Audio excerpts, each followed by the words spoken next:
Welcome to 10.3, which is solving by factoring. So in 10.2, we factored the problems.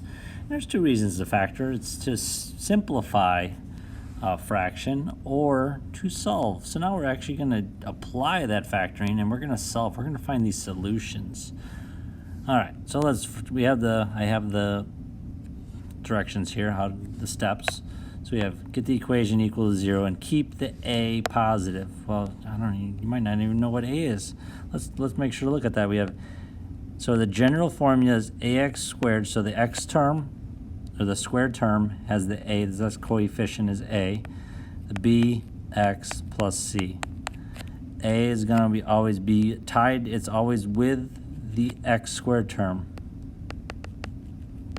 Is always the a. The b is always with the x term, and the c is always the constant. It's always the number by itself.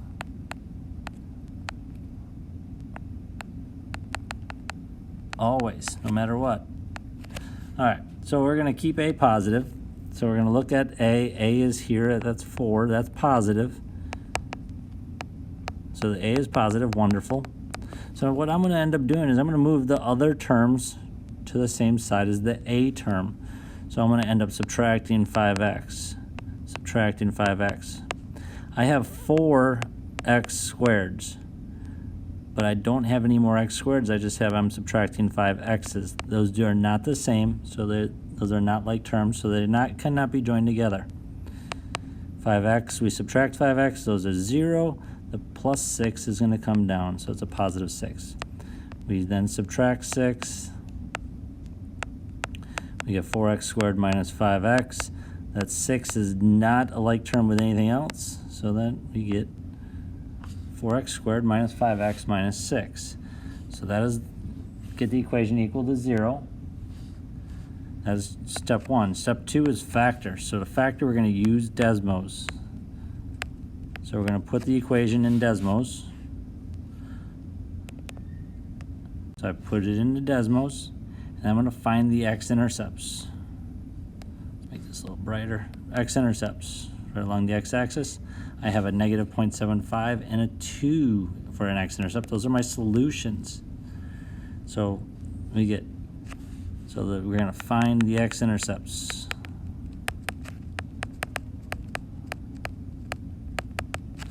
So we have X equals a negative 0.75. and x equals 2. Now, the negative 0.75, that is, I do not want a decimal, so a negative 0.75, let's change that to a fraction. So right by the 2, there's a little fraction key. Click on it, and that's negative 3/4. So I'm going to convert that to negative 3/4. So it's going to be x equals, I'm actually going to erase this, a negative 3/4. All right, those are solutions. Those are x-intercepts. We need to change those to factors. So to change them to factors, we are going to multiply. In this case, I'll multiply by 4. And then we're going to add 3. So 4x plus 3 equals 0. There's one of our factors. The other factor is negative 2. Oh wait, what did I just do there? Oh my goodness, totally wrong. X minus 2 equals 0. Silly Mr. Johnson. So the factors. So if you're ever asked to factor, and on the SOLs you will be asked to factor, solve by factoring. So you're going to say, what are the factors? Well, here are the factors. The solutions, we already actually have the solutions. But they're already factors. And now we're going to have to set each factor equal to 0 and solve. So we have 4x plus 3 equals 0, and x minus 2 equals 0. Reason why we're setting them equal to 0 is we have multiplication in between. And if either factor was equal to 0, by multiplying by 0, it makes the whole problem 0. So we set each factor equal to 0 and solve to find out what each one of those factors would be to equal 0. That's a lot of zeros that I said. Hopefully they followed that. So you divide by 4. We already had these solutions when we found the x-intercepts. That's another name for a solution, is an x-intercept. So x equals negative 3/4 and x equals 2. Those are your solutions. All right. So remember, solutions are also called x-intercepts. That's the biggest thing. But they also could be called roots along the x-axis, or they are called zeros because the y value is 0. Think about it. In the equation, when we set the equation equal to 0, it's usually y equals. Now it's 0 equals, so that's 0. All right, let's take a look at the next problem, number 1. We need the a is to be positive. The a is 3. So the a is 3, so the a is positive. That's great. So now we're going to move the other terms to the left. So subtract 9x. We have 3 x squareds, and we're subtracting 9x's. Those are not like terms, so we're just going to put them next to each other. So now we're going to take that, we're going to put it in Desmos. So 3x squared minus 9x. Find your x-intercepts. We have 3 and 0. So 3x equals 3 and x equals 0. So to find the actual factors, to keep practicing this, you would do the opposite. We're going to make each factor equal 0. So we're going to subtract 3. So you get x minus 3 equals 0. So here's one of your factors, is x minus 3. Your other factor is already equal to 0, so that means it's already, or your solution is already set equal to 0, so that's already a factor. So we have the factors are x minus 3 and x. And now if we set each one equal to 0 and work backwards, you're going to get back to those solutions.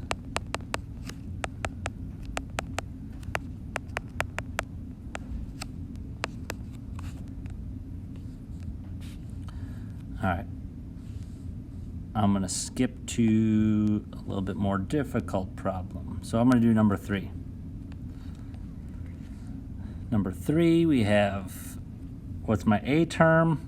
I only have one a term, the x squared. There's no other x squares in any of the other terms. So just the x squared. What's the a? Well, a is 1. That's positive. Great. So let's keep that there on the left side of the equal sign. So that means we need to move that negative 5 to the left. So we're going to add 5, do the opposite operation to move it. Negative 5 plus 5 is 0. 19 plus 5 is 24.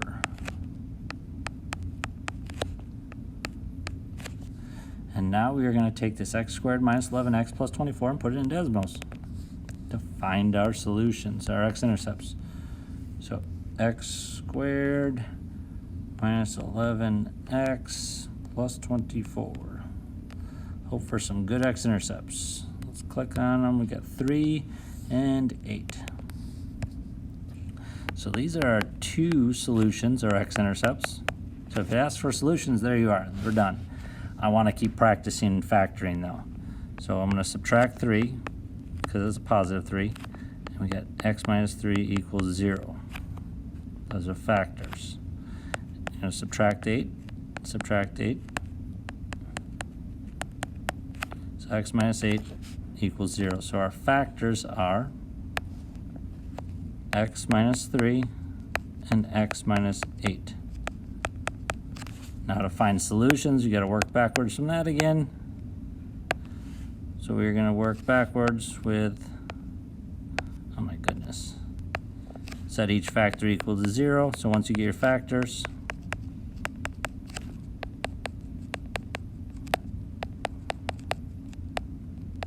so you have x equals 3 and x equals 8. Those are your 2 solutions. I'm going to work on number 5 and then I'll let you do the rest of them. You should have the power to do it all then. All right, let's take a look at number 5. What we got going on? I see the a term, the x squared. I don't see any other terms with x squared. I don't see an x squared anywhere. So there's no other x squared, so the a term is positive. It's positive 5, so that's a positive a. So that's great. So that means I'm going to move all the terms to that same side as the a term. So I'm going to move that negative 30 to plus 30, and there is a like term. That 120 is just like the 30. So I have 5x squared minus 44x plus 150 equals 11x. It's a positive 11x. You can bring that along if you like. Subtract 11x. We have x's, x terms that we can combine. So we get 0 equals 5x squared minus 55x plus 150. All right, for this, you certainly could do the greatest common factor. All three terms are divisible by 5. That's the way to do it if you want to do it by hand. Otherwise, we can just put this into Desmos. So let's put it in the Desmos. So if you wanted to take the GCF out, let me show that first. The GCF, you divide them all by 5. All the terms by 5. And you get a 5 on the outside. X squared minus 11x plus 25? No, 30. 30, my goodness. Where'd my math skills go? 30. And then you could factor the inside further, and you could use Desmos. I guess I'll continue with that. So I'm going to look at the inside here. I'm going to factor that. So x squared minus 11x plus 30. Am I going to remember that? X squared minus 11x plus 30. What are my x-intercepts? Bang, bang. And make sure that are x-intercepts for sure. Yep, 6 and 5. Wonderful. 6 and 5. So I have my x-intercept is, whoa, don't be writing with the highlighter. X equals 6 and x equals 5. Subtract 6. X minus 6 equals 0. There's one of my factors. Subtract 5. There's one of my other factors, my other factor. So let's rewrite this. So I have the greatest common factor of 5, and then x minus 6 and x minus 5. You can write them in any order you really want. Oh, that's supposed to be a 5. Long day, I guess. To find the actual solutions. So for this, you don't actually set, you set each factor equal to 0, but if you set 5 equal to 0, that doesn't make any sense. And there's no x value in there, so there's no solution found with that greatest common factor. There's no x. So you don't do that. 5 doesn't equal 0. That doesn't make sense. What you're doing is you're setting every factor that has a variable in it, like the x in the x minus 6. You're going to set that equal to 0 because then you can solve for it. You get x equals positive 6. Wonderful. Here we add 5. Whoa. Got a little ahead of myself. I saw the equal 0, so some people just actually take that and solve the way it looks. Set it equal to 0, and you get 5. So we have 6 and 5 are our solutions. All right, come to class with any questions you have, and don't forget that you're more than welcome to stay after me any day you want, Monday through Thursday. Come to math planning. Thank you.